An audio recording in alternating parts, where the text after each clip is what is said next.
CSAT में reasoning, English and maths के अलावा भी कोई टॉपिक पूछा जाता है?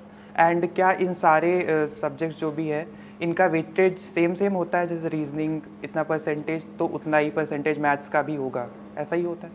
जो तीनों सेक्शंस हैं उनके वेटेज सेम नहीं होते हैं पहली बात, और हमेशा सेम रहे भी नहीं है।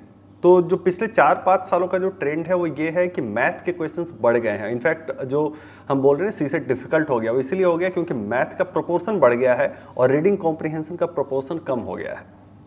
अब 40 के आसपास क्वेश्चन सिर्फ मैथ के आते हैं। इतना ही नहीं, यूपीएससी ने एक और सटल ट्रिक खेला है कि वो जो रीजनिंग के क्वेश्चंस दे रहे हैं उसमें भी वो मैथ वाले मैथ टाइप के क्वेश्चन बढ़ गए। जैसे अगर क्वेश्चन है कि डेटा सफिशिएंसी का, अब वो डेटा सफिशिएंसी क्या है, एक्चुअली उसमें मैथ ही है। वो क्वेश्चन मैथ का है जिसमें बोल रहा है कि भाई ये स्टेटमेंट ये डेटा सफिशिएंट है कि नहीं है, बट वैसे आप रीजनिंग में काउंट कर रहे हो बट उसमें भी मैथ है। So that's why I would say that math का वेटेज ज़्यादा है इनहेरेंटली। बट इस साल सिविल सर्विसेज डे पे यूपीएससी के चेयरमैन का एक इंटरव्यू आया था और उस इंटरव्यू में उन्होंने बोला है कि तीनों सेक्शन के वेटेज बराबर बराबर हैं, ताकि कोई स्टूडेंट अगर एक सेक्शन पे भी कमांड रखे तो एग्जाम क्लियर कर ले।